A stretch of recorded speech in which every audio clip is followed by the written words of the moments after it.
Jimmy Valentine, O. Henry. A guard came to the prison shoe shop. একজন রক্ষী বা guard জেলখানার জুতোর দোকানে এলো। Where Jimmy Valentine was assiduously stitching uppers, যেখানে জিমি ভ্যালেন্টাইন খুব মনোযোগ দিয়ে জুতো সেলাই করছিল। And escorted him to the front office, মানে ওই গার্ডটা এসে তাকে সামনের একটা অফিসে নিয়ে গেল। There the warden handed Jimmy his pardon, মানে সেখানে ওয়ার্ডেন মানে জেলের সাহেব তাকে তার মাফিনামা বা ক্ষমাপত্র দিলেন। Which had been sign that morning by the governor, যেটা ওই সকালবেলাতেই গভর্নর সই করেছিলেন। Jimmy took it in a tired kind of way, Jimmy সেটাকে নিল একটা অলসভাবে বা অনিচ্ছাকৃতভাবে। He had served nearly 10 months of 4-year sentence, মানে তার 4 বছরের জেল হয়েছিল, কিন্তু সে কেবল 10 মাস কাটিয়েছিল। He had expected to stay only about 3 months at the least, সে ভেবেছিল যে সবচেয়ে বেশি হয়তো তার মাত্র 3 মাসই জেলে কাটাতে হবে। When a man with as many friends on the outside as Jimmy Valentine had is received in the stare, it is hardly worth while to cut his hair, বলছে জিমি ভ্যালেন্টাইনের মতন এমন একজন মানুষ যার বাইরে এত বন্ধু বান্ধব, তার জেল থেকে বেরানো মানে হচ্ছে একটা সামান্য একটা চুল ছেঁড়ার মতন ব্যাপার, তার জেল থেকে বেরানো। Now Valentine said the warden you will go out in the morning, এখন ভ্যালেন্টাইন তুমি সকালবেলায় মুক্ত হয়ে যাবে, ওয়ার্ডেন বলল। ব্রেস আপ, রেডি হও, and make a man of yourself, একজন মানুষ তৈরি হও। You are not a bad fellow at heart, তোমার মনটা অত খারাপ নয়, তোমার হৃদয়টা খুব ভালো। Stop cracking safe and live straight, বলছে সন্দুক বা শিথিল চুরি বন্ধ করো এবং সঠিক পথে জীবনযাপন করো। Me said Jimmy in surprise, তখন জিমি বলছে আমাকে বলছেন? জিমি একটু অবাক হয়ে বলল, why I never cracked a safe in my life, বলছে কেন? জিমি বলছে কেন, আমি আমার জীবনে কখনোই সন্দুক ভাঙিনি। Oh no, laughed the warden, তখন ওয়ার্ডেন হাসতে হাসতে বললো, ও হ্যাঁ হ্যাঁ, না ঠিক বলেছে, এরকমভাবে বললো। অফকোর্স নট, অবশ্যই না। লেটস সি নাও, তাহলে দেখি বলো। How was it you happened to go sent up on the Springfield job, তখন ওয়ারেন বলছে তাহলে বলো, তুমি যখন কোনো সন্দুকি ভাঙোনি তাহলে তুমি বলো যে কী করে তোমার নামটা ওই স্প্রিংফিল্ড জবে, মানে স্প্রিংফিল্ড চুরির সাথে তোমার নামটা কীভাবে জড়িয়ে আছে। Was it because you wouldn't prove an alibi for fear of compromising somebody in extremely high toned society, এর কারণ কি এটা যে তোমার কোনো ধনী বা সমৃদ্ধশালী ব্যক্তি জোর করিয়ে তোমাকে এই চুরি করিয়েছে বা তার দোষ তুমি নিজের ঘাড়ে নিয়েছো, এটা কি হয়েছে? Or was it simply a case of mean old jury that had in for you, অথবা এই তোমার বিচার যে করেছে তার সাথে তোমার পুরনো কোনো শত্রুতা ছিল, এরকম কি কিছু হয়েছে তার জন্য তোমার নামটা স্প্রিংফিল্ড জবে জড়িত, এরকমভাবে ওয়ার্ডেন বলছিল। It's always one or the other with you innocent victim, বলছে এইসব জিনিস তোমার সাথেই হয় তাই না। Me said Jimmy still blankly virtuous, তখন নিষ্পাপভাবে তাকিয়ে জিমি তখন বলল আমি। Why warden I never was in Springfield in my life, তখন বলছে কেন ওয়ার্ডেন, আমি আমার জীবনে কখনোই স্প্রিংফিল্ডে যাইনি, মানে জিমি এখানে বলতে চাচ্ছে যে আমি স্প্রিংফিল্ডে চুরিটা করিনি। Take him back Cronin said the warden and fix him up with outgoing clothes, Cronin তুমি এখান থেকে নিয়ে যাও এবং তাকে তৈরি করো এখান থেকে বিদায় দেওয়ার জন্য, ওয়ার্ডেন বলল। Unlock him at 7 in the morning, তাকে সকাল 7টার সময় ছেড়ে দিও। And let him come to the bullpen, এবং তাকে বন্দিঘরে নিয়ে আসো। Better think over my advice Valentine, আমার কথা ভেবে দেখো ভ্যালেন্টাইন, ওয়ার্ডেন বলল আবার। At a 7:15 on the next morning Jimmy stood in the warden's outer office, পরের দিন সকালে ঠিক 7:15 জিমি ওয়ার্ডেনের অফিসের সামনে দাঁড়িয়েছিল। He had on a suit of villainously fitting, সে একটা স্যুট পরেছিল যেটা কিনা খুব বিচ্ছিরিভাবে ফিট হয়েছে, মানে তার গায়ে ঠিক মতন ফিট হয়নি, এরকম একটা সে স্যুট পরেছিল। রেডিমেড ক্লোথস, মানে সবার জন্য বানানো যে জামা কাপড় সেরকম জামা কাপড় পরেছিল। And a pair of stiff, এবং সে একটা জুতো পরেছিল। Squinty shoes that the state furnish to the discharged compulsory guest, এবং দিয়েছিল একটা ক্যাচকেটে ধরনের জুতো, এইগুলো সেই রাজ্য তাদের জেল থেকে বেরানোর কয়েদিদের দেয়। The clerk handed him a railroad ticket and $5 bill with which the law expected him to rehabilitate himself into a good citizenship and prosperity. Clerk মানে ওইখানে যে কর্মচারী, তার হাতে দিল একটা ট্রেনের টিকিট এবং $5 একটা বিল। এগুলো দেওয়া হয় কারণ সেখানকার গভর্নর ভাবে যে এইগুলো দিয়ে কয়েদি একটা নতুন বা ভালো নাগরিক হওয়ার চেষ্টা করবে। The warden gave him a cigar, warden তাকে একটা সিগার দিল বা চুরুট দিল। And shook hand. Valentine 9762 was chronicled on the books pardoned by governor. Valentine 9762 সরকার দ্বারা ক্ষমাপ্রাপ্ত, এরকম তাদের রেজিস্টার খাতায় লেখা ছিল। And mister Jimmy Valentine walked out into the sunshine, এবং মিস্টার জিমি ভ্যালেন্টাইন জেল থেকে বেরিয়ে সূর্যের আলোতে আসলো।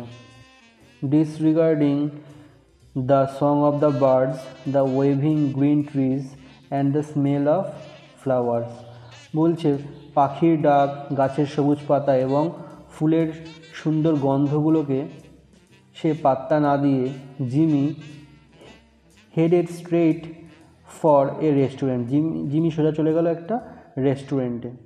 There he tasted the first sweet joys of liberty in the shape of broiled chicken and a bottle of white wine floated by a cigar, great better than the one the warden had gave him. তো এখানে বলছে সেখানে সে তার স্বাধীনতার প্রথম খাবার খেলো একটা সিদ্ধ চিকেন এবং সাদা মদ এবং একটা চুরুট, যেই চুরুটটা ছিল ওয়ার্ডেনের দেওয়া চুরুটের থেকে খুব উন্নত মানের। From there he proceeded leisurely to the depot, সেখান থেকে সে স্টেশনে যাওয়ার জন্য রওনা দিল। He tossed a quarter into the hat of a blind man sitting by the door, যেমন পয়সা টস করলে যেমন ছুঁড়ে মারা হয় ঠিক তেমন করে সেই রেস্টুরেন্টের বাইরে বসা একটা অন্ধ ভিক্ষুকের টুপির মধ্যে সে একটা কয়েন দিল। অ্যান্ড বোর্ডেড হিজ ট্রেন, এবং তার ট্রেনে যাওয়ার জন্য বা ট্রেনে ওঠার জন্য রওনা দিল।